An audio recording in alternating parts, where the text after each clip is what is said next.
soy el doctor Morón del Hospital 2 de Mayo. Voy a dar la clase de asma. Bueno, esta clase más o menos es larga, pero la haremos en 40 minutos, creo que más o menos estoy calculando para que el otro grupo entre. Va a haber algunas cosas que las pasamos, voy a explicar algunas cosas fundamentales y lo demás queda ahí para que ustedes lo puedan revisar.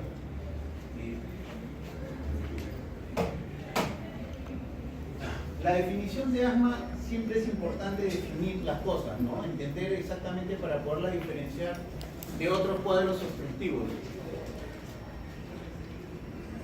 Sobre todo del EPOC, que son entidades obstructivas bien comunes. A cada rato estamos diferenciando la del EPOC, que es la enfermedad pulmonar obstructiva crónica, y de la hiperreactividad bronquial también. Bueno, esta es una enfermedad heterogénea. Heterogénea porque tiene varias heterogénea porque tiene varios mecanismos fisiopatológicos subyacentes. Esto ha cambiado en los últimos 15, 20 años porque antes se pensaba que había dos tipos nomás de asma intrínseco o asma alérgico y no alérgico, ¿no? Intrínseco o extrínseco. Pero ahora van a ver que hay más tipos de asma en donde están involucrados más grupos de gente, lo que se llaman los fenotipos de asma. Entonces es una enfermedad heterogénea donde la fisiopatología subyacente abarca diferentes tipos de fisiopatología para diferentes grupos. Usualmente está caracterizada por la inflamación crónica de la vía aérea. ¿Alguien tiene un puntero? No sé por qué. ¿Tiene un puntero que tenga más fuerza? ¿O es porque la luz es extremadamente blanca y no...? ¿Ya? Está caracterizada por una inflamación crónica de la vía aérea, ¿no? Inflamación crónica es que siempre va a estar, así el paciente tenga síntomas o no tenga síntomas, siempre su vía aérea va a estar inflamada, ¿no? Poquita inflamación o mucha, pero siempre, por eso es una inflamación crónica. Y es definida por una historia de síntomas respiratorios que están claramente definidos. A ver qué tal lo hay. Igual que vamos. Casi igual. Gracias. Está definida por la historia de síntomas respiratorios como sibilancia, disnea, opresión torácica y tos. Bueno, sibilancia las escucha el propio paciente, es el doctor, me sirve el pecho, porque de noche escucha que le sirve el pecho. La disnea es una sensación subjetiva de falta de aire, opresión torácica y tos, ¿no? Pueden variar a través del tiempo y de intensidad. A través del tiempo quiere decir que hay meses que puede estar tranquilo, hay meses que le fastidia, semanas que está bien, semanas que está mal.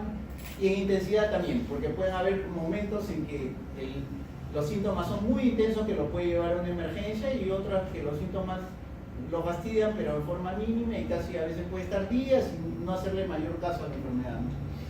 Todo esto junto con limitación, existe una limitación variable al flujo aéreo expiratorio. El mayor compromiso en asma es la parte expiratoria, el flujo aéreo expiratorio. El inspiratorio es problema cuando el espasmo es muy severo.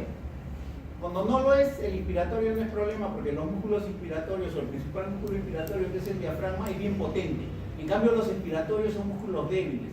Entonces, entra el aire, pero para botar ahí es el problema. Entonces, generalmente tiene que alargar la expiración para tratar de botar más aire. Y siempre se atrapa un poco de aire. Entonces, hay una limitación variable porque puede ser leve o severa, ¿no? Variable. Y porque puede a veces existir y a veces no. O sea, hay momentos en que no hay esa obstrucción, es bien variable. Pero se reporta que esto define a la enfermedad, ¿no? Una limitación variable al flujo aéreo expiratorio. Entonces, esto que he puesto acá con letra en negrita, que tanto los síntomas como la limitación al flujo aéreo varía, acá dice, estas variaciones a menudo son activadas por factores, o sea, que varíen los síntomas o que varíe esa limitación al flujo aéreo tiene que ver con una serie de factores, que el que es asmático o el que son asmáticos lo conocen, ¿no?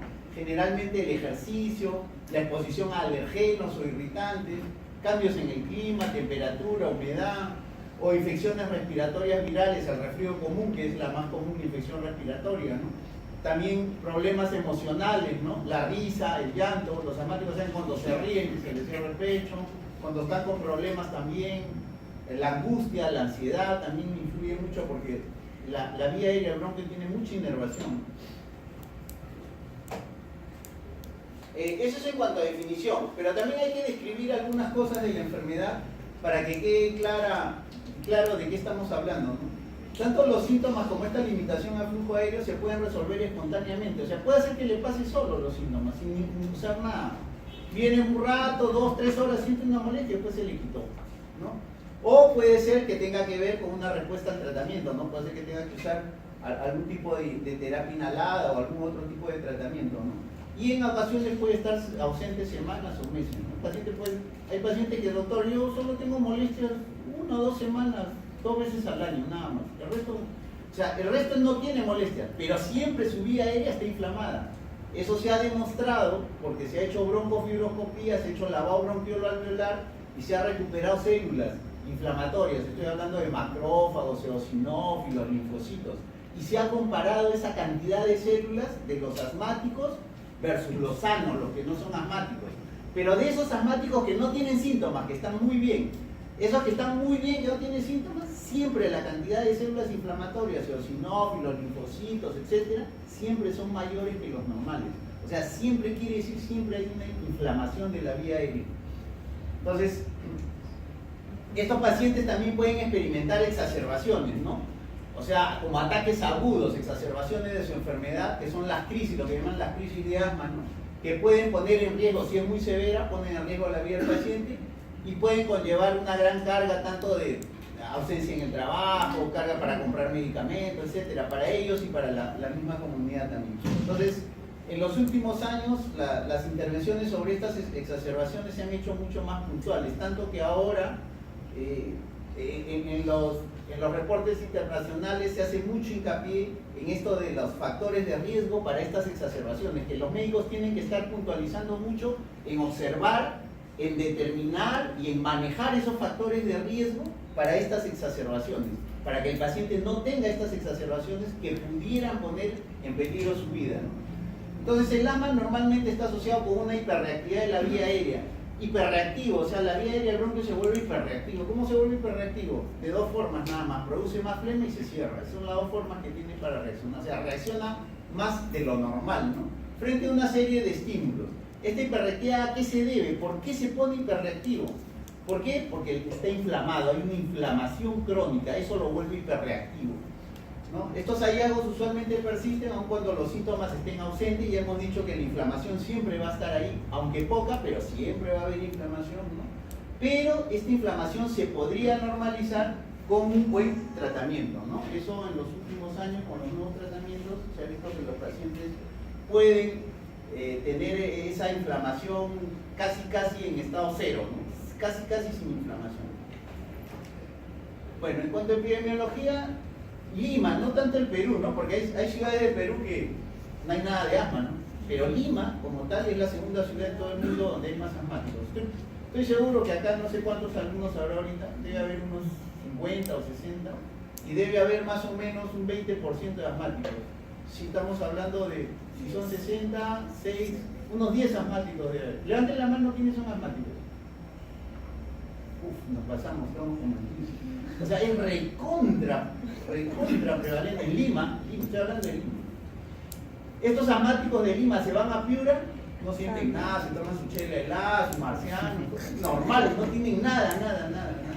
¿Y Lima por qué? Porque Lima tiene mucha humedad, la humedad trae mucho hongo, ácaro. Lima tiene demasiada contaminación ambiental, respiramos porquerías, cosas que dan cáncer, ni se imaginan. Revisen, por curiosidad, ustedes son estudiantes de medicina, entren hay varios estudios de contaminación ambiental en la Municipalidad de Lima para que vean lo que respiramos. Y el otro aspecto es que hay muchos habitantes, 10, 11 millones de habitantes mantienen gran cantidad de virus en el ambiente. Todo el año hay virus respiratorios. Y entonces el virus respiratorio desencadena mucho hiperreactividad, ¿no? Entonces los virus están dando vueltas. Ustedes van a ciudades donde tienen 800.000 habitantes, máximo 1 millón de habitantes, muy poco virus, muy poco resfrío. Bueno, entonces más o menos la tasa de adultos va en 15 a 20% y siempre en niños es un poco más, un 25%, en algunos casos pudiera llegar hasta 30%. Y bueno, la mortalidad está relacionada evidentemente con el aumento de la incidencia, ¿no? En los diferentes países. La patogenia, estamos hablando de la inflamación. La patogenia es factores de riesgo ambientales que provocan esa inflamación. Y esta inflamación, ¿qué va a provocar? La hiperreactividad de la vía aérea, ¿no? Se va a volver muy sensible esa vía aérea, muy hiperreactiva, y eso va a ocasionar que produzca flema y se cierre. Ambas cosas van a cerrar el tubo y va a haber obstrucción al pasaje de aire, o sea, va a haber una limitación al flujo aéreo, que es lo que va a traer los síntomas, ¿no? O sea, cuando se cierra y hay moco, el paciente comienza a agitarse, a dolerle el pecho, la presión, etc. Evidentemente, esta hiperreactividad tiene que ver con factores desencadenantes, ¿no? Puede estar mínimo, pero un factor desencadenante la activa y se provoca, ¿no? Entonces ya los factores desencadenantes, algunos ya los hemos mencionado. Los factores de riesgo para tener esta enfermedad, el principal es herencia, genético, el principal. Todos casi, la gran mayoría es genético, la gran mayoría. Algunos asmas de origen laboral, asma que tienen que ver con el trabajo, y algunos otros, pero la gran mayoría es genético. La segunda causa es atopia, que es alergia, y esas también son hereditarias, ¿no? Las alergias, atopias. Ahora, cuando uno dice genético, uno les pregunta directamente tu papá, tu madre, dice no, mi papá. Bueno, herencia es hasta, por Mendel sabemos hasta séptima generación, ¿no? No sabemos el abuelo, el bisabuelo, el tatarabuelo, eso no sabemos. Ahora, además, no siempre los padres tienen asma, pero sí tienen, por ejemplo, enfermedades asociadas como rinitis alérgica. Entonces, si usted le pregunta a tu papá o tu mamá, en invierno moquea, para estornudando en los inviernos, entonces por ahí le sacan que pudiera tener asma alguno de ellos. O los tíos, o los abuelos, qué sé yo. Hay alergenos intra y extradomiciliarios, algunas drogas, sobre todo la aspirina, alergenos ocupacionales, lo que le estaba mencionando cuando no está involucrada generalmente la genética, la atopia, la alergia. Los virus a temprana edad sobre todo pueden despertar asma en los niños, algunos alimentos, sobre todo los aditivos de los alimentos, tabaco ni que hablar, si está descrito, la contaminación ambiental cada vez más es culpable no solo de asma, sino de cáncer, de pulmón, etc. Bajo peso al nacer, algunos casos, ¿no? Por eso está el último. Para que se den cuenta, miren, esta mucosa esta es una mucosa bronquial, o sea, hemos entrado con el broncofibroscopio y hemos tomado una biopsia de la mucosa bronquial, ¿no? De un paciente asmático. Entonces, esta es la parte de la mucosa, esta línea oscura, que está íntegra en un normal, y esta es la submucosa y ya la parte más, incluso la zona de cartílago que puede haber. Entonces miren, esta versus el de un asmático, la principal diferencia ¿cuál es? Miren la mucosa, o sea, está pelado, está denudado, la traducción, ¿no?, de la anglosajón, está denudado, está pelado. Esto funciona igual que la piel, cuando uno se quema, la piel se denuda, se va. ¿Y qué es lo primero? Infecciones, ¿no? Se mete todo. Acá igual, lo primero, si se pierde esta defensa, esta es la principal defensa, se mete todo, sobre todo alergenos. Algunas bacterias, pero sobre todo alergenos, contaminantes. Y entonces miren la respuesta, hay muchos núcleos acá de células inflamatorias, como veo acá. Esta parte media, estas rosadas de acá son músculo, hipertrofia muscular. Y hay unas grandes células caliciformes que provocan moco, que producen moco. Pero lo que es espectacular y se ve muy bien es la denudación de la mucosa, que es fundamental. Y esa denudación, por ejemplo, la provocan los virus. Cuando uno está con una infección viral, se pela toda la vía aérea. Y entonces, ¡pum!, se meten, pero por eso se activa, el asmático se activa. Tener una infección viral es como poner un fósforo en un balón de gas, ¿no? Explota la alergia, explota el asma. El virus se va en 5 o 6 días, no se va, el organismo lo elimina con su mecanismo de defensa en una semana. Pero te deja un mes tosiendo, con la rinitis 2 meses, ¿no? Eso habitualmente ocurre. Bueno, el diagnóstico es sencillo, ¿no? Con todo lo que estamos diciendo, la herencia, otras enfermedades asociadas, etcétera, que ahora vamos a ver también, más los síntomas, ¿no?, que a cada rato se repiten, tos que a predominio, al comienzo, lo primero puede ser un poco seca, pero generalmente es con flema, tos con flema, ¿no? Hay gran producción de flema. Opresión torácica, que es un dolor, la opresión es como un dolor, así que se llama, la disnea, que es una sensación subjetiva, las sibilancias. Y estos síntomas principalmente es en la noche, ¿no?, por el ritmo circadiano, ¿no? Generalmente de noche o en la madrugada, horas de la madrugada, ¿no?, que generalmente es la hora de menor función pulmonar, entre 1 a 2 de la mañana, ¿no? Ahora, tengo los síntomas, tengo datos epidemiológicos, antecedentes, tengo que demostrar que hay obstrucción de la vía aérea. La principal demostración de obstrucción de la vía aérea probablemente que le han enseñado es hacer una espirometría. La espirometría le tendría que demostrar patrón obstructivo. ¿Cómo demuestra patrón obstructivo la espirometría? Con la relación B1 entre capacidad vital cuando es menos del 70%. Entonces, esa es una forma de demostrarlo. La espirometría no da diagnóstico, solo da dos patrones, patrón obstructivo, restrictivo y mixto si quieren, pero no dice qué enfermedad es. Con todos los síntomas y lo que estamos hablando ya uno hace el diagnóstico. También se puede hacer por flujometría. Flujometría es un aparatito como un tubito que uno sopla y solo le mide una cosa nomás, una variable. La espirometría tiene un montón de variables, pero la que se usa para obstrucción es la que les he dicho, la relación del B1 entre la capacidad vital forzada, que es relación de Tifenot también se llama, ¿no? Que tiene que ser menos del 70% para que exista obstrucción. En cambio, la flujometría mide una sola cosa, el flujo expiratorio pico o flujo expiratorio máximo. Solo una variable nomás. Si esa está menos del 80% del predicho, hay obstrucción. Y puedo demostrar. En muchas de nuestras ciudades de la sierra, de la selva, no van a encontrar un espirómetro, pero sí se puede llevar un flujómetro, que es un tubito que se mete en el maletín y con eso se puede demostrar obstrucción de la vía aérea. En cuanto a la clasificación del asma, hace algunos años, hace como 12 años, había una clasificación que tenía que ver con la severidad del asma. Y de repente por ahí lo van a encontrar en algunos textos que tienen que ver con asma intermitente, después asma persistente leve, asma persistente moderada, persistente severa. No quiere decir que no sirva así, o sea, eso es para ver la severidad. Pero no servía mucho, ¿para qué? Para controlar la enfermedad. Lo que se quería y lo que se quiere hasta ahora es el control de la enfermedad, porque no se cura, el asma no se puede curar. O sea, se puede ir a años, pero después regresa, ¿no? Pero sí se puede controlar. La palabra clave en asma es control de la enfermedad. Si usted controla la enfermedad es como que si no la tuviera. Cada 4 años hay olimpiadas y en esas olimpiadas ustedes verán que hay muchos deportistas que ganan medallas de oro, plata, bronce y que son asmáticos y tienen totalmente controlada su enfermedad. Con esto le quiero decir de que pueden llegar hasta ser campeones olímpicos siendo asmáticos, pero si controlan su enfermedad. O sea, no hay ninguna cosa que limite a un ser humano el tener asma en la actualidad, ¿no? No lo limita para nada, ¿no? Solo tiene que saber controlar la enfermedad, ¿no? Bueno, y en la actualidad por eso la clasificación del asma se basa en el control de la enfermedad.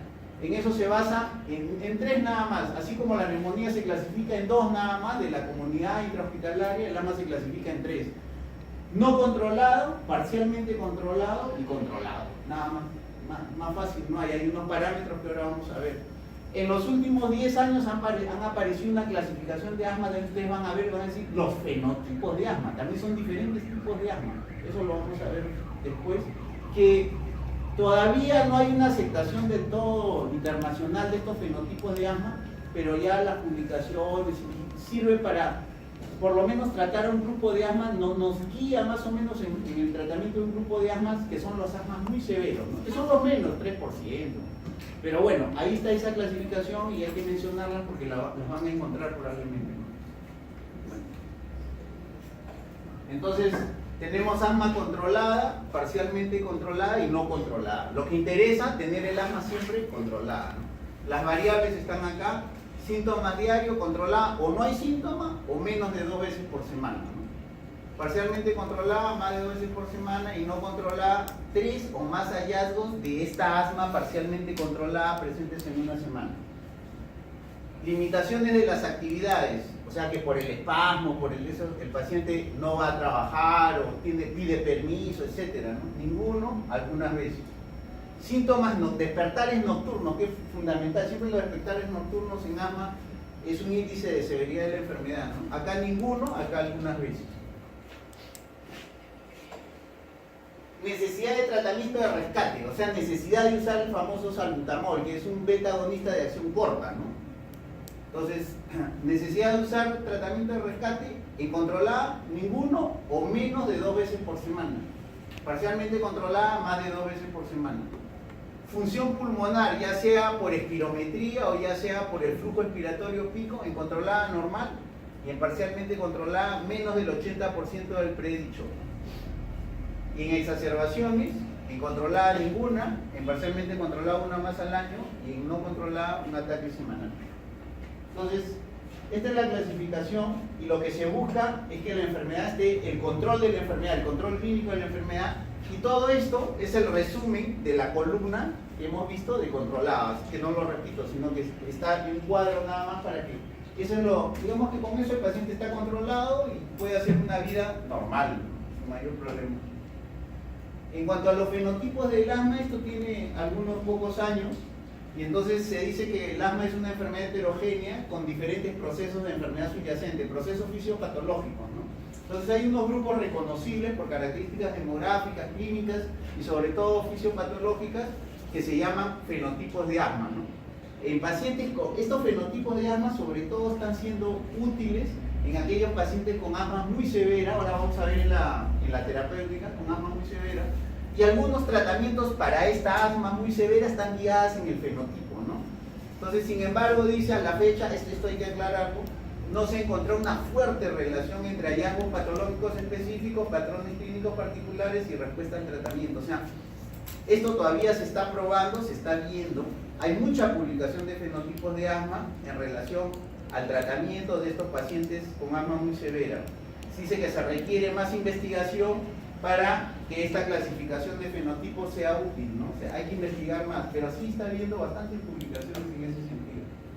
Bueno, han sido publicados muchos fenotipos de asma, pero internacionalmente algunos de los más comunes son unos 4 o 5 que les voy a mencionar. El más común es que el asma que tiene la mayoría casi de todas las personas es el asma alérgica, ¿no? Entonces, es el más fácilmente reconocido, el más común, se inicia en la infancia, tiene historia de enfermedad alérgica, tanto personal o familiar, o sea, no solo de él, sino también antecedentes familiares. ¿De qué enfermedad es alérgica? Rinitis alérgica. En Lima, el 70% de personas que tienen rinitis alérgica en algún momento de su vida hacen cuadros de asma o parecidos a asma. Eczema, también, eczema, alergias a alimentos o a drogas o a medicamentos. Entonces, esto se asocia mucho con estas enfermedades alérgicas.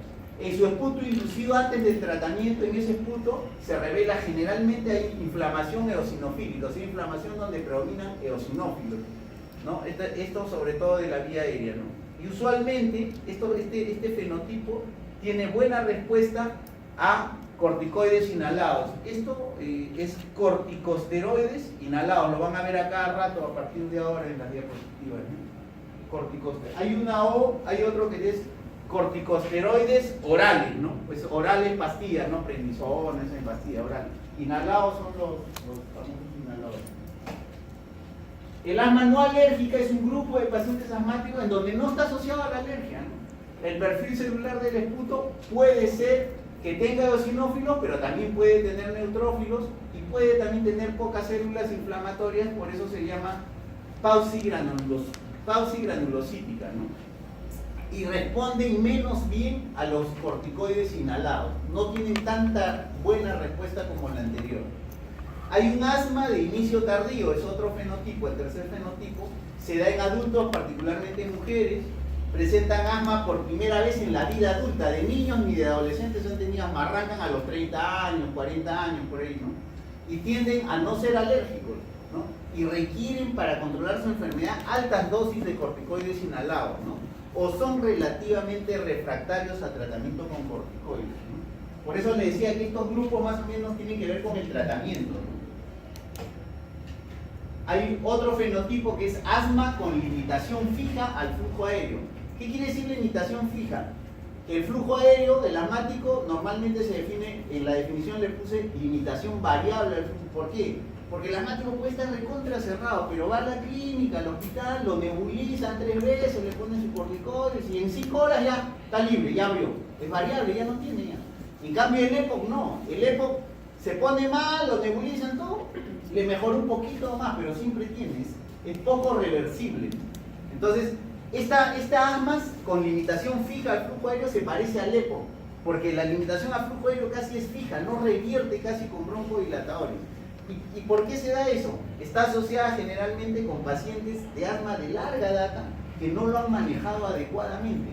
Y con los años de tanta inflamación en la vía aérea, se ha remodelado. La vía aérea, tanto proceso de inflamación, cicatrización, ya se ha remodelado la vía aérea y entonces está relacionado a esto, remodelación de la pared de la vía aérea. Al remodelarse esa pared ya no responde igual a los broncodilatadores, ¿no? Entonces, y asma con obesidad que es el último fenotipo, que son pacientes obesos que tienen asma y tienen síntomas respiratorios prominentes, pero con poca inflamación eosinofílica de la vía aérea. Entonces son unos 5 fenotipos de los más comunes, hay como otros 5 más, pero les complicaría la vida y estos son los más reconocidos, por eso se los pongo ahí. En el tratamiento, y no crean que vamos a bajar, porque el tratamiento es lo poco más largo. El tratamiento tiene objetivos, 2 objetivos. El primero, y a cada rato, alcanzar el control de la enfermedad, controlarla, pero mantener ese control. No solo llegar al control y después de 2 meses se descontrola, no, sino mantenerlo en el tiempo. Ese es un objetivo del tratamiento. Y el otro objetivo, en lo cual en los últimos 10 años se está insistiendo mucho, es minimizar el riesgo de estas exacerbaciones que les mencionaba. Minimizar el riesgo de exacerbaciones, de la limitación fija al flujo aéreo, o sea, que el paciente se vuelva resistente a los broncodilatadores porque ya ha hecho remodelación, y minimizar los efectos adversos del tratamiento. Entonces, esos son los 2 objetivos del asma, ¿no? El control y minimizar estos riesgos que están acá, ¿no? Ahora, solo hay 2 tipos de medicina para asma: aquellos que controlan la enfermedad, controladores, y aquellos que solo son calmantes, nada más, si se quiere decir así. Solo le alivia el momento, con la enfermedad sigue, se abusan y se lo vuelve a cerrar a las 6 horas o al día siguiente de nuevo, está mal, ¿no? Pero esos son controladores y aliviadores. Evidentemente uno entiende que hay que usar de los 2 porque hay que controlar la enfermedad, pero también cuando le viene el problema hay que usar un aliviador, si uno no va a estar aguantando el espasmo. Pero bueno, ahora vamos a ver cómo se hace ese control de la enfermedad. Bueno, los medicamentos controladores son medicamentos administrados generalmente en forma diaria a largo plazo. A largo plazo estamos hablando de 1 o 2 años. De ahí generalmente suspendemos y vemos si reaparece o no reaparece, ¿no? Pocos pacientes son los que necesitan tratamiento por más tiempo. A la cabeza están los glucocorticoides inhalados, esa es la cabeza. Y en algún pequeño grupo de pacientes severos, que son el 5%, los sistémicos, o sea, vía oral. También están, si hemos dicho que la enfermedad es una enfermedad inflamatoria, se supone que el tratamiento de control tiene que ser un antiinflamatorio. Ustedes saben que los corticoides son antiinflamatorios, los antileucotrienos también son antiinflamatorios. Hay combinaciones de glucocorticoides inhalados con beta-2 agonistas de acción prolongada. El beta-2 agonista de acción corta, por excelencia, conocemos, es el salbutamol, ese dura 4 horas nada más. Cuando hablamos de beta-2 agonista de acción prolongada, estamos hablando de salmeterol, formoterol, indacaterol, que duran cada 12 horas, se administran, y en los últimos cada 24 horas. También tenemos el tiotropio. El tiotropio también es un broncodilatador. Hay 2 formas de broncodilatar: o estimulamos al simpático o bloqueamos al parasimpático. Si estimulamos al simpático lo hacemos con beta agonistas, o sea, con lo que acabo de hablar. Y si bloqueamos al parasimpático lo hacemos con anticolinérgicos o antimuscarínicos. Este es un anticolinérgico o antimuscarínico de acción prolongada, el tiotropio. Se usa 1 o 2 veces al día. También está como medicación administrada como medicamento controlador, ¿no? Y finalmente, lo que en los últimos 8 años, 10 años ha habido revolución son los anticuerpos monoclonales, que es los biológicos para asma, ¿no? Que ya en el mercado ya están. Por ejemplo, el antiinmunoglobulina ya está hace como 3 años, más 5 años en el mercado. El antiinterleuquina 5 y el receptor de la interleuquina 5 y el anticuerpo monoclonal contra el receptor de la interleuquina 4. Ahora vamos a ver, este grupo de acá se caracteriza porque se usa solo en asmas muy severos, donde ya todo fracasó. Se escoge de acuerdo a algunos fenotipos y son bien costosos, extremadamente costosos. Quizás en 10, 20 años se abaraten. No todo lo que recién sale es bien costoso. La penicilina ahora cuesta, creo, la ampolla 2 soles o 3 soles, pero cuando recién salió era costosísimo. Entonces eso lo va a dar el tiempo, nada más. En general, y ahora van a ver en el esquema de tratamiento, la estrella acá, la estrella en asma, son los glucocorticoides inhalados, ¿no? Son la medicación controladora más efectiva actualmente disponible. Los inhalados, porque al ser inhalado solo va a la vía aérea, casi no da efectos sistémicos, salvo que uno use muchas dosis o desatienda la indicación del médico y sobrepase la dosis indicada. Y es tópico, y como es tópico, son microdosis. O sea, no son de miligramos, son microgramos. Ahora vamos a ver cómo viene en microdosis. Bueno, los aliviadores o los calmantes son medicamentos usados en base a la necesidad, ¿no? O sea, son condicional. Cuando se le cierra el pecho, le aprieta el pecho, lo usa, o cuando le sirva, lo usa, ¿no? Nada más. Actúan rápidamente para revertir la broncoconstricción y aliviar sus síntomas. El salbutamol, que es el más comúnmente usado, actúa a los 2 minutos. Empieza a actuar a los 2 minutos. El efecto máximo a los 15 minutos. Y dura 4 horas, más no dura. Ahora, hasta octubre del año pasado, solo ponían acá internacionalmente los consensos al medicamento aliviador, al salbutamol, al beta 2 agonista de acción rápida. Este es beta agonista de acción rápida, ¿no? Está en inglés, los SABA. Yo voy a decir SABA nomás, es beta agonista de acción. Por excelencia, salbutamol. Salbutamol es en hemisferio sur. Cuando ustedes van al hemisferio norte es albuterol. O sea, en el hemisferio norte no van a encontrar salbutamol, sino albuterol, que es un compuesto casi exactamente igual al salbutamol. Y acá en el hemisferio sur no hay albuterol porque no lo dice salbutamol. Bueno, son las transnacionales que se dividen sus productos, ¿no? Bueno, ahora se ha agregado como medicamento aliviador a un corticosteroide inhalado a dosis bajitas junto con el formoterol mezclado. ¿Por qué se ha hecho esto? ¿Cuál es el corticoide por elección para esto? Es la budesonida, mezclada con el formoterol. ¿Por qué se ha hecho esto? Porque se ha visto que los que usaban solo salbutamol para aliviar, lo usaban mucho, ya se habían hecho casi dependientes, y eso no controlaba para nada la enfermedad. En cambio, al tener un broncodilatador de acción prolongada como formoterol, pero que actúa rápidamente, tan dura y actúa rápido, pero le mezclan un toque de esteroides inhalados, controlan mejor la enfermedad, porque aquí no hay nada de controlador, aquí solo hay salbutamol, nomás calmante. Entonces, este es el cambio internacional que ha habido desde el año pasado, ¿no? Porque esto no era, solo había este salbutamol nomás como aliviador. Ahora se recomienda que se use esto como aliviador, da mucho mejor efecto que esto, ¿no? Ahora vamos a ver, hay una diapositiva principal de tratamiento por paso. En nuestro medio no les pongo los antiinflamatorios que hay en otros lados, hay unos 3 o 4 más, pero en nuestro medio solo hay 3 antiinflamatorios inhalados: beclometasona, budesonida y fluticasona. Se lo he puesto en orden de potencia generalmente y también es en orden de costo. Evidentemente los más potentes son más caros que estos. Les he puesto dosis baja, media, alta, porque en la literatura, ahora vamos a ver el tratamiento, dice dosis media, hace referencia a qué dosis usar, ¿no? Dosis media, baja, alta. En cada uno de ellos está la dosis media, baja, media y alta. Y todo está en mcg, en microgramos. mcg es microgramos, ¿ya?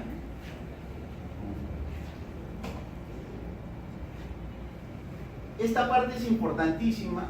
Cuando yo quiero ayudar a un paciente a controlar su enfermedad de asma, tengo que tener controles. No puedo tener una consulta y después el paciente venir en un año, ya perdí, ¿no? O sea, yo dejo una medicación determinada, dejo examen, todo, por lo menos lo tengo que ver pues en un mes, ¿no? Y así, esos controles que son mensuales o qué sé yo, cada 2 meses, pero de preferencia mensuales, ayudan un montón a controlar la enfermedad. Porque no solo recetamos todo, en cada control siempre hay algo de educación también, ¿no? Entonces aquí hay un círculo, ¿no? Que uno dice evaluación, ¿no? Evaluación, o sea, un buen diagnóstico, controlar los síntomas, controlar las comorbilidades, toda evaluación. Ajuste en los controles, ajustamos, ¿no? Ajustamos tratamiento, vemos si hay otras comorbilidades, todo esto, estrategias farmacológicas y no farmacológicas, educación, todo esto hacemos en los controles. Y después lo reevalúo y veo la respuesta a mi acción, ¿no? Respuesta a la acción que he tomado aquí en el ajuste, ¿no? Y veo la respuesta en cuanto a síntomas, exacerbaciones, efectos adversos, etc. Este círculo es importantísimo. Los asmáticos creen que yendo al médico cada 6 meses el médico los va a curar y eso es imposible. Uno no es mago ni... O sea, uno va midiendo muchas cosas en esos controles. Es importante esos controles. Aunque el paciente diga, pronto sí estoy viendo, aunque sea educación, ya, se va avanzando. Y realmente hay muchas cosas que los asmáticos reconocen y que hacen mal en contra de su enfermedad. Y en esos controles, ahí se aprovecha y se hace mucha educación. Este es el cuadro principal de tratamientos por paso. Paso 1, paso 2, paso 3, 4 y 5. Está en inglés, pero es fácilmente reconocible. Aquí están El tratamiento controlador es de acá para acá, todo esto es el controlador. Y este es el tratamiento aliviador nada más. Este es el aliviador. Vamos por el más fácil. En el aliviador, en todos está el SABA, el salbutamol, ¿no? Beta agonista de acción corta. Lo que estaba antes, lo que le decía estaba antes. Y que ahora han adicionado, lo han puesto encima de este. También se puede usar en caso que no haya recursos económicos, etc. Pero recomiendan, antes que este, en el tratamiento aliviador, lo que les dije, la mezcla de un corticosteroide inhalado con formoterol. Siendo esto corticosteroide inhalado, la budesonida es la que recomiendan más, ¿no? Entonces, cada vez que tenga síntomas, ya no va a usar salbutamol. Recomienden que usen esta combinación. Eso es lo que se ha cambiado desde noviembre más o menos del año pasado en el consenso internacional, ¿no? Entonces, ahora, en cuanto a controladores, vamos a los que sirven para controlar la enfermedad, ¿no? En el paso 1, hay paso 1, paso 2, desde menor, este es para casos leves. Ahora vamos a ver, hay un cuadro también para cuándo es paso 1, paso 2. En el paso 1, esto es a necesidad, el corticosteroide con el formoterol a bajas dosis, corticosteroide a bajas dosis, que es budesonida a bajas dosis. En el cuadro anterior ahí está la budesonida, qué cosa es baja dosis, ahí estaba puesto. Entonces, corticosteroide a bajas dosis mezclado con formoterol a necesidad, solo cuando se le cierra el pecho, nada más, a demanda, ¿no? Ahora, este dice, esta es la opción principal, ¿no? Esta es la opción principal. Otras opciones podría ser este cuadro. Este es lo principal, digamos, la primera elección, y esta es alguna otra. Esto se acabó en el mercado, no hay en la farmacia, puedes tener esta otra opción. ¿Cuál es la otra opción? Que uses corticoides a bajas dosis, ¿no? Siempre y cuando, cada vez que uses un beta agonista de acción corta, ¿no? Cada vez que uses el salbutamol, si tú quieres usar salbutamol, ahí le metes el corticoide a bajas dosis, ¿no? Corticosteroide inhalado a bajas dosis. El paso 2 es igual un corticosteroide inhalado a bajas dosis, o todos los días, ¿no? Diariamente, todos los días, diarios uno, ¿no? O la mezcla de corticoide con formoterol a demanda. O puedes escoger uno u otro, dice, o solo cuando le fastidia usa esta mezcla de corticoide a bajas dosis con formoterol. O esto diario. Tienes dos opciones. Una alternativa a eso es usar antileucotrienos, ¿no? Antileucotrienos, o también puedes usar un corticosteroide, como estaba acá, un corticosteroide a bajas dosis combinado siempre y cuando uses con salbutamol, ¿no? Eso es una alternativa. El paso 3, ya para casos un poco más severos, ya mezclas el corticoide a baja dosis con un beta agonista de acción prolongada, que generalmente hay 3 a nivel mundial, ¿no? Formoterol, salmeterol, indacaterol. Puedes tener la alternativa de usar corticoides a dosis media, corticoides inhalados a dosis media, o corticoides a bajas dosis más leucotrienos, ¿no? Este es O, no es IA, O. O sea, puedes usar esta alternativa o esta de abajo, ¿no? Este es 2 corticosteroides inhalados a dosis medias o corticosteroides a dosis bajas más leucotrienos. Los leucotrienos en nuestro medio hay uno nada más, ahora vamos a ver cuál es el que hay. Pero a nivel mundial hay unos 3 antileucotrienos. El paso 4 es corticosteroides a dosis media más broncodilatador de acción prolongada, y en la alternativa tenemos corticoides inhalados a dosis altas, que se puede adicionar el tiotropium, que es un antimuscarínico de acción prolongada, o adicionar leucotrienos también.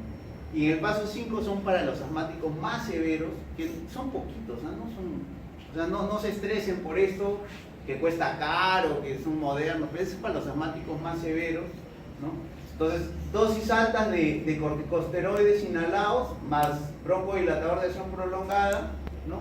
O de acuerdo a los fenotipos, pueden usar los anticuerpos monoclonales que ya hemos descrito, ¿no? La antiinmunoglobulina E, los del receptor 5, los de antiinterleuquina 5 y antirreceptor de la interleuquina 4, ¿no? Son anticuerpos que son carísimos, pero como digo, esos son los menos pacientes, ¿no? Ahora, como alternativa, no tengo plata, nada, ¿qué me queda alternativa? Corticoide vía oral, o sea, prednisona a bajas dosis, ¿no? Pero por largo tiempo, no es una semana, no son meses, ¿no? Pero no hay otra forma. Doctor, ¿le va a salir Cushing? Sí, puede ser que le haga Cushing, le envenena, pues, Pero es la única forma de controlar a un asmático severo, que se puede morir con una de esas crisis. Es severo, no es un asmático leve. El paciente se puede morir, si uno no hace esto, si uno no interactúa, no actúa, el paciente se puede morir. Y esto es bien barato, la prednisona a dosis bajas está al alcance de mucha gente. Y bueno, aquí dice, pero considerar los efectos adversos, lo que estamos hablando. Bueno, ese es más o menos una idea de lo del tratamiento. Ahora vamos a ver.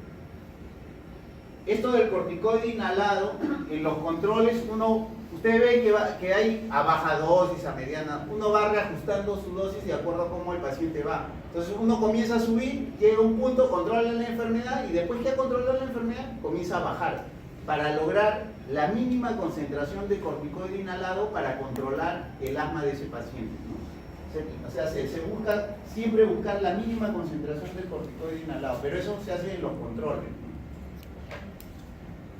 Entonces aquí tenemos cuándo vamos a usar, en algunos casos se recomienda ningún controlador, solo nada más aliviadores, en algunos casos corticosteroides a bajas dosis, inhalados, corticosteroides inhalados a bajas dosis, corticoides inhalados a bajas dosis, otras opciones menos efectivas, leucotrienos o incluso teofilina. Esta de teofilina ya en los últimos años, sobre todo en el hemisferio norte, lo han sacado por los efectos adversos y tienen que dosar casi cada periódicamente teofilina en sangre, ¿no? Por el efecto acumulativo y los efectos adversos. Y bueno, y acá ya cada vez más dosis, ¿no? Dosis media o alta de corticoides combinados con broncodilatador de acción prolongada, y lo último ya corticoides vía oral o los combinados, ¿no? Entonces, miren, desde las cosas más suaves, por ejemplo, ¿quién no necesita usar controlador? Nada más a demanda, cuando le viene el espasmo demanda. Dice, síntomas de asma, pacientes con síntomas de asma o que necesiten broncodilatador de acción corta, beta agonista de acción corta, que es salbutamol, menos de 2 veces al mes. Menos, o sea, que tiene molestia menos de 2 veces al mes. Y que no tiene ningún despertar en la noche por culpa de asma. O sea, que no le despierte el asma para nada en el último mes, ¿no? Y que no tiene ningún factor de riesgo para exacerbaciones. Que no tiene eso lo vamos a ver, ahora hay un cuadrito de factores de riesgo de exacerbaciones. Incluido, dice, o sea, también ahí está, que no haya tenido exacerbación en el último año. Si cumple con eso, ustedes no le dan ningún controlador y solo le dicen que use a demanda, ya sea su salbutamol o lo nuevo recomendado, que es un corticoide a baja dosis, budesonida con formoterol.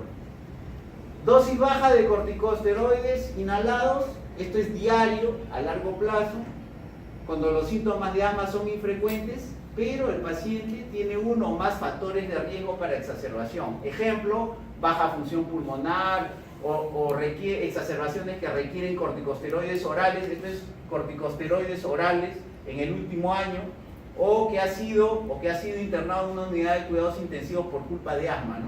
Este grupo puede usar corticoides a baja dosis. O sea, que los síntomas son infrecuentes, alejados, pero que tienen estos antecedentes, estos factores de riesgo, ¿no? Corticoide igual, inhalado a baja dosis, pero todos los días, ¿no? O sea, controlador. Síntoma de asma, el paciente tiene síntomas de asma o necesidad de usar su salbutamol, que es un beta agonista de acción corta, entre 2 veces al mes y 2 veces por semana, en ese rango de frecuencia, o sea, que le molesta el asma entre 2 veces por semana y 2 veces por mes, ¿no? En ese rango. O pacientes que se despiertan en la noche debido a asma 1 o más veces al mes, ¿no? Entonces, ese también. Eso que hemos mencionado, corticoide a bajas dosis y otra opción de la leucotrieno, síntomas de asma o necesidad de beta agonista de acción corta, más de 2 veces por semana, o sea, se va haciendo más frecuente, ¿no? Más de 2 veces por semana. Problemas de asma, síntomas o problemas de asma, la mayoría de los días. O sea, el paciente dice, doctor, casi todos los días yo paro mal. No es que una vez a la semana, no, casi todos los días, la mayoría de días. O despertares debido a asma, una vez a la semana o más, ¿no? Especialmente si hay factores de riesgo existentes. Para esto ya la dosis de esteroides ya no es baja, sino es media o alta. O sea, va subiendo la dosis de glucocorticoide inhalado. Pero ven que los corticoides inhalados son la estrella, ¿no? En todo momento hay baja dosis, media dosis, alta. Esa es la estrella, ¿no? Y finalmente acá, Dice, presentación inicial de asma es tan severo que no se puede controlar o que ha tenido exacerbación aguda severa, ¿no? Tiene que usar lo último, ya lo más alto en concentración de corticoides. Entonces esto nos guía más o menos a cómo usar los corticoides, si baja dosis, media dosis, alta dosis, ¿no? Y en algunos casos incluso corticoides vía oral, ¿no? Ahora, se ha avanzado mucho en diagnóstico, en tratamientos, hay inhaladores, hay polvo seco, hay una serie de dispositivos. Los MDI son los inhaladores, pero hay también Handihaler, hay Discus, hay un montón de dispositivos de polvo seco, ¿no? Elita, una serie. Entonces todo se ha avanzado, pero se ve que sigue habiendo asmáticos y se siguen muriendo. ¿Por qué? Porque el asma es un manejo multidisciplinario. Ustedes han visto que hay factores de riesgo y ahora vamos a ver que factores de riesgo tienen que ver con obesidad, tienen que ver con estrés, tienen que ver con depresión, con ansiedad, niños de hogares disfuncionales, etcétera, etcétera, que dificultan el manejo, ¿no? Entonces hay factores. ¿Por qué el tratamiento no se lleva adecuadamente? Están incluidos dos tipos de factores: factores relacionados con la medicina y factores no relacionados con la medicina. En los que son relacionados a la medicación, el paciente no comprende la necesidad de tratamiento a largo plazo o cuando solo, o sea, ¿por qué el paciente, uno no le explica adecuadamente? Si el paciente no entiende, porque el médico no ha tomado su tiempo necesario en explicar por qué ese paciente necesita tratamiento 1 año, 2 años, etc. Entonces solo usa un tiempo, 1 mes, 2 meses, y después está bien, ya lo deja. Y así todo el tiempo, después se pone mal y de nuevo. Algunos regímenes de tratamiento complicados, dificultad de aplicar a niños, el tratamiento en niños pequeños y en viejitos tienen que usar aerocámara. Y en las técnicas de usar aerocámara, generalmente hay 2 o 3, tienen que ser, bueno, en todos lados ahí entran en internet, está la técnica, aprendan 2 o 3 técnicas y se puede enseñar. Pero si usan mal la aerocámara, el espaciador, es como que si no lo usaran, ¿no? O sea, tiene que usar adecuadamente. El médico le tiene que explicar a los pacientes, ¿no? Dificultad en el uso de inhaladores, algunos viejitos que les tiembla la mano, no hay fuerza, tienen problemas de secuelas de DCB, etc. Hay infinidad de situaciones en donde no se puede usar, pero otra persona puede venir y hacerlo, ¿no? En la familia generalmente hay otras personas o personas que viven con el paciente. Factores que no tienen que ver con la medicación, esto es importante. Hay gente que es asmática, pero siempre dice que no es. No, yo no tengo asma, yo sufro de bronquio. Entonces, al negar la enfermedad, nunca va a tener un tratamiento adecuado, porque él dice que no es asmático. ¿Para qué va? Si no es asmático, ¿para qué va a usar todo el tiempo, todos los días sus inhaladores? Mucho menos. Si él piensa y él cree que no lo es. Entonces, a él, si ya le explicaron todo y no entiende, al psiquiatra, ¿no? Eso es un problema ya de, claro, está cruzado, ¿no? O sea, no quiere aceptar su problema, ¿no? De salud. Mala comprensión del plan terapéutico, eso es culpa del médico, también hay que tener paciencia, explicar, etcétera. Cuando hay a veces automanejo, hay niños o personas ansiosas que por cualquier cosa ya están usando el inhalador, por cualquier cosa, cada rato están usando el inhalador. Falta de satisfacción. Los efectos adversos que le tienen miedo mucha gente, que son pocos en realidad, algunas candidiasis, un poco de taquicardia, pero sí son muchas dosis, ¿no? Dosis inadecuadas. Siempre, todos los antiinflamatorios inhalados cuando se usan hay que enjuagarse la boca después, porque quedan restos y como se usan a largo plazo, esos restos de corticoide en la mucosa bajan un poquito la defensa con el tiempo y se predisponen a la aparición de esas aftas que son bien dolorosas, ulceritas que duran unas semanas, son virales. Entonces siempre hay que enjuagarse nada más la boca con los antiinflamatorios, con los broncodilatadores no. Con los antiinflamatorios inhalados, que todos son corticoides inhalados, ¿no? La gran mayoría. Miedo a los efectos adversos, eso las mamás tienen un pánico a los inhaladores, ¿no? Porque se va a volver adicto. ¿Qué adicto? Su enfermedad es crónica, punto. Hay que explicarle cómo es su enfermedad. La culpa no es del inhalador, es de su enfermedad. O sea, hay que aceptar la enfermedad y hay que saber qué es lo que uno tiene para poder tratarlo adecuadamente. El costo sí podría ser un problema en los casos severos. Por los casos leves, moderados, corticoides a baja dosis es barato, no es caro. Desagrado la medicación, dificultad de acceso a la farmacia. Claro, si en Lima día domingo podemos tener problemas para encontrar un medicamento, imagínense en la selva, en la sierra, ¿no? Depende de nuestra región, eso es así, ¿no? Miedos o dudas expresados, generalmente no usan los inhaladores porque les tienen miedo a que se vuelvan adictos, que les haga daño, etc. Y no dicen nada, se quedan callados, ¿no? Entonces ahí el médico también tiene que intervenir. Siempre hay que hacer un poco de educación en todas las consultas, ¿no? Expectativas inadecuadas. Si yo le digo te voy a sanar, nunca vas a más. No, eso es inadecuado. No va a controlar nada más la enfermedad. La enfermedad puede estar sin síntomas 1 año, 2 años, pero después reaparece, ¿no? Sí, puede reaparecer después de 10 años, 20 años. O sea, curado no se cura el asma, ¿no? Se controla. Bueno, aspectos culturales. Ya, esto es importante. Aspectos familiares. Muchas de estas familias son familias disfuncionales, ¿no? Tienen una serie de problemas, no solo económicos, sino de conducta. Hay familias, a veces la mamá lleva al niño y dice que el niño no mejora. ¿Por qué? Porque el esposo los fines de semana va con sus compañeros de trabajo y se ponen a fumar dentro de la casa y no quieren dejar de hacerlo. No, y el esposo dice, no, pero mi casa es larga, doctor, el cuarto del bebé está al fondo. Pero la mamá dice, no, doctor, pero comienzan a fumar y a los 20 minutos el bebé ya está tosiendo, se está durmiendo, pero el humo de tabaco se va. Sobre todo en invierno que cierran todo, hasta que el humo llega, ¿no? Y ya estás en otra habitación y ya el que es asmático lo respira y comienza a toser, ¿no? O la otra que es bien común, ¿no? El niño sigue mal y, por ejemplo, su hermana tiene 2 gatos, ¿no? Pero ya hemos dicho que esos gatos tienen que ir a otro lado, que búsquenle un buen dueño. No, mi hija mi hija no, come con el gato, estudia con el gato, duerme, sexo con el gato, ya. No, el gato no puede salir, que se muere el niño, pero el gato no puede salir. Listo, se acabó. Así que ya ese es el problema. Ahora, estas diapositivas se las sugiero que las lean. Hay una serie, el ácaro, ustedes saben que son importantes en esto de asma. Hay una recomendación en cómo combatir ácaros, como otros animales en la vivienda que pueden tener el gato, el perro, las cucarachas, ¿no? Entonces, eso se lo sugiero que lo lean. El humo del tabaco, ni qué decir, ¿no? Si es asmático y fuma, mejor no tengas ningún tratamiento.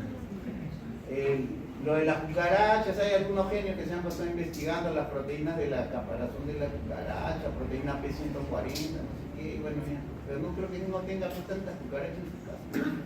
Es raro, pero bueno.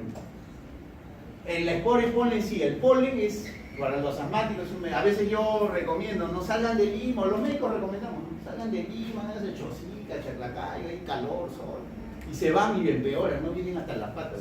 Ya están llamando al médico, todo usted me ha dicho, pero yo no sé si usted es alérgico al polen. Es que en Chosica, como hay árboles, hay cepa, hay más polen, le empeoran. ¿No? Eso hay que tener cuidado. Bueno, pero eso lo da el antecedente del niño, ¿no? La mamá ya sabe, ya quiénes son alérgicos al polen.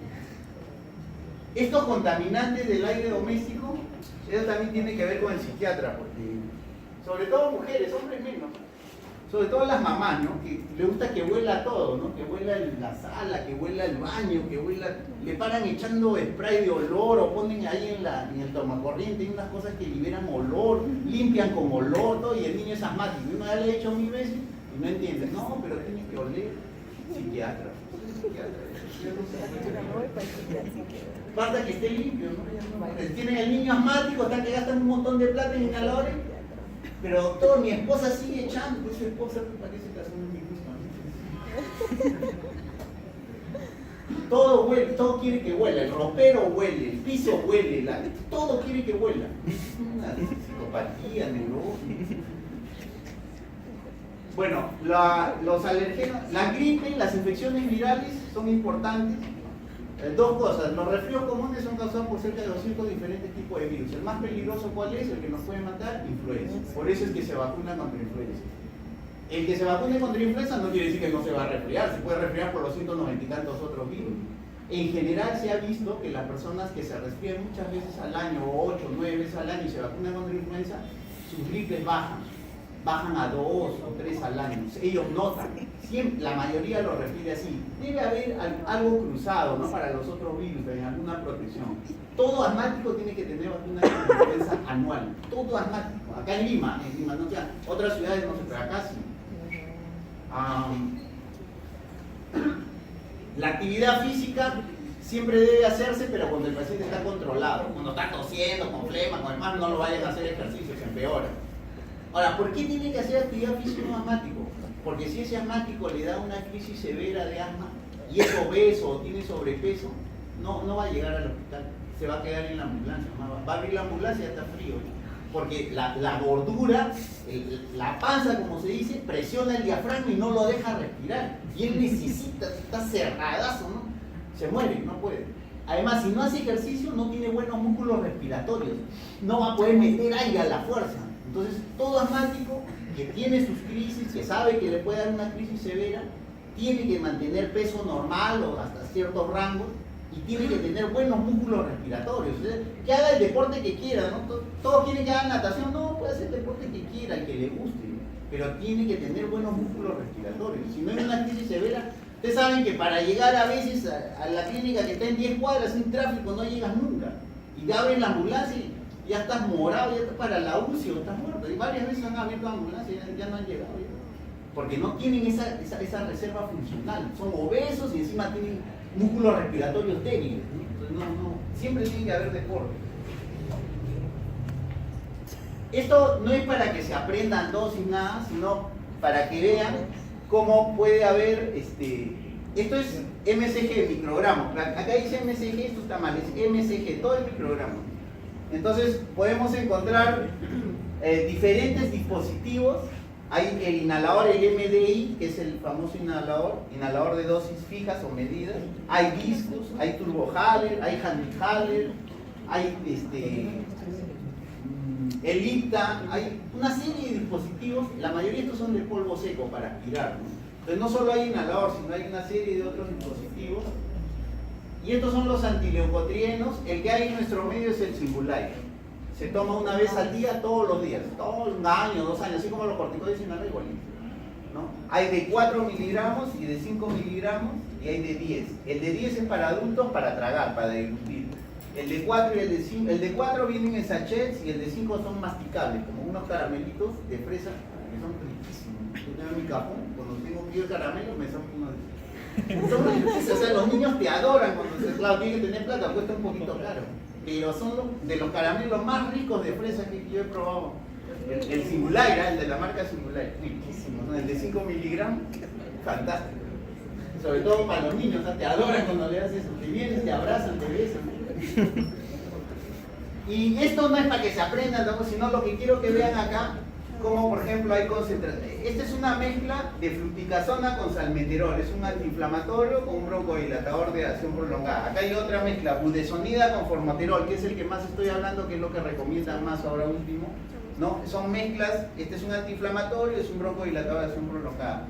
Y miren las concentraciones del antiinflamatorio, pueden ir desde tan bajas, o sea, existe en el mercado desde 50 microgramos hasta 500 microgramos, ¿no? O sea, tienen todas esas concentraciones para jugar, ¿no? Tienes opción de todo, ¿no? Esto rápido, el problema es que el tiempo ya no pasamos, ¿no? Continúe, No, espérate. ¿Hasta qué hora tenemos? 4:20. ¿Y esto hasta qué hora tenemos? No pasamos, ¿no?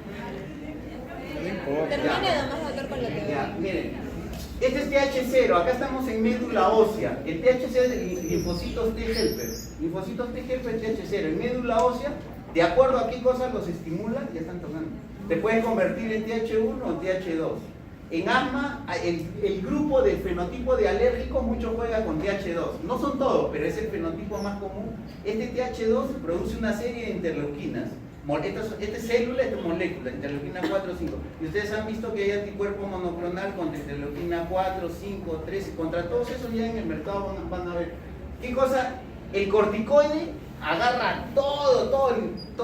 Estos ya son más dirigidos, ya es como decir apuntar más fino, ¿no? Entonces ya no va a haber los problemas de los corticoides, porque estas moléculas que están saliendo ahora, los anticuerpos monoclonales contra estas interleuquinas, son un tratamiento más dirigido, ¿no? Pero viene de ahí, ¿no? De ahí viene. El TH1 y el TH2 es una teoría de higiene. El TH1 tiene que ver con infecciones, tuberculosis, virales, todo. Y el TH2 tiene que ver con alergias, eczema, atopia, rinitis. Normalmente están balanceados, pero en un asma, generalmente el asma alérgico, el TH2 siempre pesa más. Hay más producción de TH2 y de sus interleuquinas, de las moléculas que produce. Entonces el tratamiento a futuro del asma va a ser o bloquear el linfocito T o bloquear con anticuerpos monoclonales las interleuquinas que produce este linfocito, ¿no? Esa es la idea, ¿no? Yo creo que lo dejamos ahí. Miren, esto...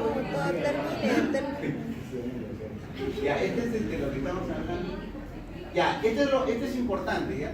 Los factores de riesgo para las exacerbaciones, ¿no? Entonces, los factores de riesgo tienen que ser evaluados al comienzo de una cita con un paciente asmático y por lo menos periódicamente, si si están presentes o no, cada año o cada 2 años, es lo que recomienda en las primeras líneas, se lee ahí, ¿no? Fácilmente traducible. También tiene que medir el BF1, o sea, tiene que hacerle su espirometría al comienzo y a los 3 meses y a los 6 meses, son recomendaciones que dan, ¿no? Y a partir de ahí periódicamente, por lo menos una vez al año. Ahora, estos pacientes, dice, pacientes que no están bien controlados de su asma, es importante evaluar estos factores de riesgo para las exacerbaciones. Eso le han dado mucha importancia ahora último. Entonces dice, potencial factor de riesgo para exacerbación que uno puede modificar, incluye estos, ¿no? Por ejemplo, que el paciente use inadecuadamente corticoide inhalado, dice no prescrito, ¿no? Que tenga pobre adherencia, o sea que no cumpla adecuadamente, que tenga una técnica inhalada incorrecta, que use salbutamol a demanda, ¿no? A cada rato, ¿no? Por eso ahí dice la mortalidad se incrementa si hay un aumento de la dosis del salbutamol, ¿no? Que tenga estas comorbilidades, obesidad, no se olviden, rinosinusitis crónica, reflujo gastroesofágico. En Lima hay un montón de gente con reflujo. El ácido del estómago refluye, va a los bronquios y todo el tiempo estás con broncoespasmo, ¿no? Alergia a determinados alimentos que a veces el paciente ni sabe, pero como no tiene una dieta adecuada, come de todo, ¿no? Y tiene problemas alimenticios, ¿no? Aquí está la ansiedad y la depresión. En Lima, en adultos, la depresión está rankeando cerca del 30% de depresión. La depresión es recontra frecuente en Lima y viene asolapada bajo la forma de síntomas psicosomáticos. La ansiedad, creo que en todas las casas hay clonazepam, alprazolam, ¿no? Todo el mundo toma esto. Pero todo eso tiene influencia en lo del asma, ¿no? El embarazo también. El embarazo puede mejorar o puede empeorar el asma, uno nunca sabe. Incluso una misma mujer, hay embarazos que están bien y otros embarazos que están hasta las patas. Todos los 9 meses se la pasan mal. Exposición a tabaco, alergenos, contaminación ambiental. Esta contaminación ambiental es importante en asma porque nosotros no podemos hacer mucho contra eso, ¿no? Problemas socioeconómicos, la pobreza, todo trae también problemas, es difícil el control del asma, si hay eso. Estos son factores de riesgo que se podrían modificar, ¿no? Función pulmonar, factor de riesgo que tenga BF1 debajo del 60%, es un factor de riesgo para tener exacerbaciones, ¿no? Otros test, que tenga por ejemplo muchos eosinófilos en el esputo o el óxido nítrico exhalado, que es una prueba que se hace para asma, que esté alto, ¿no? Y bueno, hay otros factores que son independientes, ¿no? Factores de riesgo independientes, por ejemplo, si el paciente dice que alguna vez fue intubado o fue internado en UCI por culpa de asma, ese es un dato importantísimo, es un factor de riesgo alto, ¿no? O si tiene uno o más ataques severos en los últimos 12 meses, ¿no? Son factores de riesgo que hay que siempre estar frecuentes, ¿no? Ahí dice factores de riesgo para exacerbaciones. Lo dejamos acá, ¿no? No sean malos, no es que se mueren. Ya, miren, esto que les he hablado es el asma crónico, digamos, pero hay un asmático que les va a llegar a ustedes cuando ustedes estén en emergencia. En la sala de emergencia ustedes van a estar de internos, especialidad que hagan van a pasar por internos y ahí van a estar. Y ahí no van a tratar tanto al asmático así leve, moderado, sino van a tratar a la crisis, ¿no? Al grave, ¿no? Que está acá en esta columna, que generalmente viene en insuficiencia respiratoria, ¿no? Ahí tiene la columna ese de grave, que satura menos de 90, que tiene presión menos de 60, ¿no? Ahí 3 cosas, ¿ya? 3 cosas. Primero, nebulizar con beta-agonistas de acción corta. Lo que más se usa ahora es salbutamol. No sé, antes se usaba fenoterol, pero da mucha taquicardia. Nebuliza. Estamos a esta clase de adultos, porque en pediatría van a tener su clase de asma en pediatría. En un adulto, ¿cuánto se le echa? ¿Cuántas gotitas? Una gota por cada 10 kilos de peso de salbutamol para nebulizarlo. Entonces usted se compra mascarilla para nebulizar en la farmacia y ahí le echa una gota por cada 10 kilos de peso. Hasta 70 kilos, si pesa más no le va a dar más, hasta 7 gotas nada más. Y de ahí 5 centímetros cúbicos de suero fisiológico. Esa es la mezcla para preparar para nebulizarlo. 5 centímetros cúbicos de suero fisiológico. Entonces lo nebulizan. Se nebuliza hasta 3 veces, con intervalo de 15 minutos. Si después de 3 nebulizaciones sigue cerrado, se interna para estudio. No le pueden dar de alta a su casa. Ni le pueden seguir nebulizando 10 veces. No, eso no se hace. Se interna. Pero junto con la nebulización, lo otro que es oxígeno, si tiene insuficiencia respiratoria, hay que darle oxígeno, ya sea por cánula binasal, mascarilla Venturi, etc. Y el otro que es corticoides endovenosos, una triada, ¿ya? Las nebulizaciones con broncodilatador de acción corta, el oxígeno y el corticoide. El corticoide más usado entre nosotros es la dexametasona, pero es porque es barato. En realidad, el corticoide usado internacionalmente es metilprednisolona, que puede ir desde 60 a 120 miligramos. La metilprednisolona se pone cada 8 o cada 6 horas. Es caro, si una joyita de metilprednisolona cuesta como 100 soles. Pero bueno, ya esas tres cosas. Ese cuando viene, no se olviden, esas tres: oxígeno, nebulización y su corticoide a la vena. Si no mejora y tienen que internarlo, antes de internarlo le toman una placa de tórax. Las tres complicaciones más frecuentes de un paciente con asma en una emergencia se ven en una placa de tórax. Son neumonía, porque la mayoría son gripes, se resfriaron y de ahí se complicó con bronquitis y neumonía. Atelectasia, porque los tapones de moco en asma son densos, espesos, hacen atelectasia. Y neumotórax, porque los asmáticos tienen bulas subpleurales que se rompen por la presión, cuando hay mucha presión intratorácica por el espasmo, y entonces hacen neumotórax. Esas tres se ven en una placa de tórax, así que antes de internarlo le toman la placa de tórax. No se olviden, neumotórax, atelectasias y neumonía. ¿Listo? El otro grupo es repetir la misma